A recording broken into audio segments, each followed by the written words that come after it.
सात्यकी और रुद्र की कथा। सात्यकी और रुद्र की कथा केवल ज्ञान ही जिनका नेत्र है, ऐसे जिन भगवान को नमस्कार कर शास्त्रों के अनुसार सात्यकी और रुद्र की कथा लिखी जाती है। गंधार देश में महेश्वरपुर एक सुंदर शहर था। उसके राजा सत्येंद्र थे। सत्येंद्र की प्रिया का नाम सत्यवती था। इसके एक पुत्र हुआ, उसका नाम सात्यकी था। सात्यकी ने राजविद्या में अच्छी कुशलता प्राप्त की थी और ठीक भी है। राजा बिना राजविद्या के शोभा भी नहीं पाता। इस समय सिंधु देश की विशाला नगरी का राजा चेटक था। चेटक जैन धर्म का पालक और जिनेंद्र भगवान का सच्चा भक्त था। इसकी रानी का नाम सुभद्रा था। सुभद्रा बड़ी पतिव्रता और धर्मात्मा थी। इसके 7 कन्याएं थीं। उनके नाम थे पवित्रा, मृगावती, सुप्रभा, प्रभावती, चेलिनी, ज्येष्ठा और चंदना। सम्राट श्रेणिक ने चेटक से चेलिनी के लिए मंगनी की थी, पर चेटक ने उनकी आयु अधिक देखकर लड़की देने से इनकार कर दिया।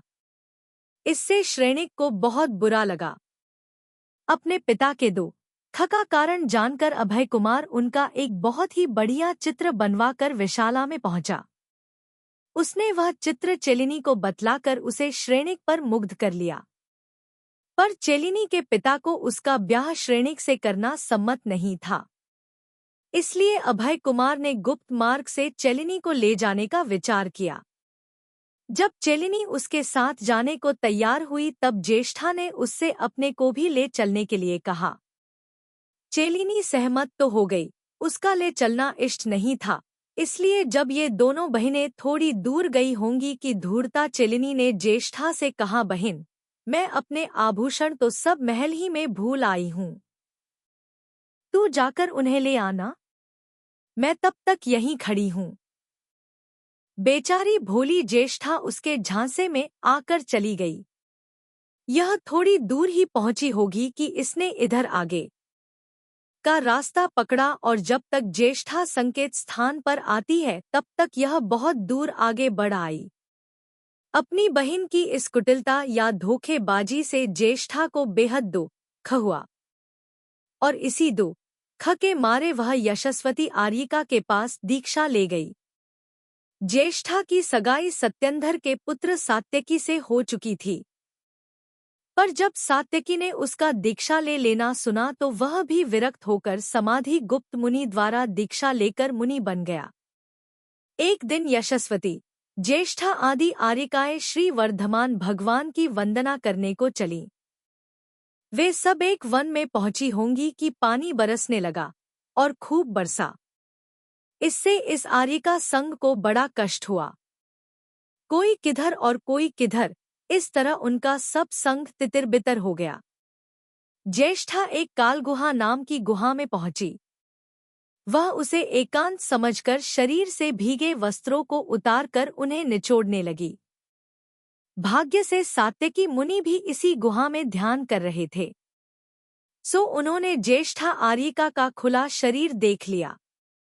देखते ही विकार भावों से उनका मन भ्रष्ट हुआ और उन्होंने अपने शील रूपी मौलिक रत्न को आर्यिका के शरीर रूपी अग्नि में झोंक दिया। सच है, काम से अंधा बना मनुष्य क्या नहीं कर डालता। गुराणी यशस्वती ज्येष्ठा की चेष्टा वगैरह से उसकी दशा जान गई और इस भय से कि धर्म का अपवाद न हो, वह ज्येष्ठा को चेलिनी के पास रख आई। चेलिनी ने उसे अपने यहाँ गुप्त रीति से रख लिया। सो ठीक ही है, सम्यक दृष्टि निंदा आदि से शासन की सदा रक्षा करते हैं। 9 महीने होने पर ज्येष्ठा के पुत्र हुआ, पर श्रेणिक ने इस रूप में प्रकट किया कि चेलिनी के पुत्र हुआ। ज्येष्ठा उसे वहीं रखकर आप पीछे आर्यिका के संग में चली आई और प्रायश्चित लेकर तपस्विनी हो गई। इसका लड़का श्रेणिक के यहीं पलने लगा। बड़ा होने पर वह और लड़कों के साथ खेलने को जाने लगा, पर संगति इसकी अच्छे लड़कों के साथ नहीं थी। इससे इसके स्वभाव में कठोरता अधिक आ गई। यह अपने साथ के खेलने वाले लड़कों को रुद्रता के साथ मारने पीटने लगा। इसकी शिकायत महारानी के पास आने लगी। महारानी को इस पर बड़ा गुस्सा आया। उसने इसका ऐसा रौद्र स्वभाव देखकर नाम भी इसका रुद्र रख दिया। सो ठीक ही है, जो वृक्ष जड़ से ही खराब होता है तब उसके फलों में मीठापन आ भी कहाँ से सकता है। इसी तरह रुद्र से एक दिन और कोई अपराध बन पड़ा। सो चलिनी ने अधिक गुस्से में आकर यह कह डाला कि किसने तो इस दुष्ट को जना और किसे यह कष्ट देता है। चेलिनी के मुंह से, जिसे कि यह अपनी माता समझता था, ऐसी अचंभा पैदा करने वाली बात सुनकर बड़े गहरे विचार में पड़ गया। इसने सोचा कि इसमें कोई कारण जरूर होना चाहिए। यह सोचकर यह श्रेणिक के पास पहुंचा और उनसे इसने आग्रह के साथ पूछा, पिताजी, सच बतलाइए, मेरे वास्तव में पिता कौन है और कहाँ है? श्रेणिक ने इस बात के बताने को बहुत आनाकानी की, पर जब रुद्र ने बहुत ही उनका पीछा किया और किसी तरह वह नहीं मानने लगा, तब लाचार हो उन्हें सब सच्ची बात बता देनी पड़ी। रुद्र को इससे बड़ा वैराग्य हुआ और वह अपने पिता के पास जाकर मुनि हो गया। एक दिन रुद्र 11 अंग और 10 पूर्व का बड़े ऊंचे से पाठ कर रहा था। उस समय श्रुतज्ञान के माहात्म्य से 500 तो कोई बड़ी बड़ी विद्याएं सिद्ध होकर आई। उन्होंने अपने को स्वीकार करने की रुद्र से प्रार्थना की। रुद्र ने लोभ के वश ही उन्हें स्वीकार तो कर लिया, पर लोभ आगे होने वाले सुख और कल्याण के नाश का कारण होता है, इसका उसने कुछ विचार न किया। इस समय सात्यकी मुनि गोकर्ण नाम के पर्वत की ऊंची चोटी पर प्राय ध्यान किया करते थे। समय गर्मी का था। उनकी वंदना को अनेक धर्मात्मा भव्य पुरुष आया जाया करते थे। पर जब से रुद्र को विद्याएं सिद्ध हुईं, तब से वह मुनिवंदना के लिए आने वाले धर्मात्मा भव्य पुरुषों को अपने विद्याबल से सिंह, व्याघ्र, गेंडा, चीता आदि हिंस्र और भयंकर पशुओं द्वारा डराकर पर्वत पर न जाने देता था। सात्यकी मुनि को जब यह हाल ज्ञात हुआ, तब उन्होंने इसे समझाया और ऐसे दुष्ट कार्य करने से रोका, पर इसने उनका कहा नहीं माना और अधिक यह लोगों को कष्ट देने लगा। सात्यकी ने तब कहा, तेरे इस पाप का फल बहुत बुरा होगा, तेरी तपस्या नष्ट होगी, तू स्त्रियों द्वारा तपभ्रष्ट होकर आखिर मृत्यु का ग्रास बनेगा। इसलिए अभी तुझे संभल जाना चाहिए, जिससे कुक्तियों के दो खन न भोगना पड़े। रुद्र पर उनके इस कहने का भी कुछ असर न हुआ। वह और अपनी दुष्टता करता ही चला गया। सच है, पापियों के हृदय में गुरुओं का अच्छा उपदेश कभी नहीं ठहरता। एक दिन रुद्रमुनि प्रकृति के दृश्यों से अपूर्व मनोहरता धारण किए हुए कैलाश पर्वत पर गया और वहां तापन योग द्वारा तप करने लगा। इसके बीच में एक और कथा है, जिसका इसी से संबंध है। विद्यार्थ पर्वत की दक्षिण श्रेणी में मेघनिबद्ध, मेघनिचय और मेघनिदान ऐसे 3 सुंदर शहर हैं। उनका राजा था कनकरत। कनकरत की रानी का नाम मनोहरा था। इसके 2 पुत्र हुए, एक देवदारू और दूसरा विद्युज्जेव। ये दोनों भाई खूबसूरत भी थे और विद्वान भी थे। इन्हें योग्य देखकर इनका पिता कनकरत राज्य शासन का भार बड़े पुत्र देवदारू को सौंप आप गंधर्व मुनिराज के पास दीक्षा लेकर योगी बन गया। सबको कल्याण के मार्ग पर लगाना ही एकमात्र अब इसका कर्तव्य हो गया। दोनों भाइयों की कुछ दिनों तक तो पटी, पर बाद में किसी कारण को लेकर बिगड़ पड़ी। उसका फल यह निकला कि छोटे भाई ने राज्य के लोभ में फंसकर और अपने बड़े भाई के विरुद्ध षड्यंत्र रच उसे राज्य से निकाल दिया। देवदारू को अपने मान भंग का बड़ा दुख हुआ। वह वहां से चलकर कैलाश पर आया, यहीं पर रहने भी लगा। सच है, घरेलू झगड़ों से कौन नष्ट नहीं हो जाता। देवदारू के 8 कन्याएं थीं और सभी बड़ी सुंदर थीं। सो एक दिन ये सब बहनें मिलकर तालाब पर स्नान करने को आई। अपने सब कपड़े उतारकर ये नहाने को जल में घुसी। रुद्र मुनि ने इन्हें खुले शरीर देखा। देखते ही वह काम से पीड़ित होकर इन पर मोहित हो गया। उसने विद्या द्वारा उनके सब कपड़े चुरा मंगाए। कन्याएं जब नहाकर जल बाहर हुई तब उन्होंने देखा कपड़े वहां नहीं। उन्हें बड़ा ही आश्चर्य हुआ।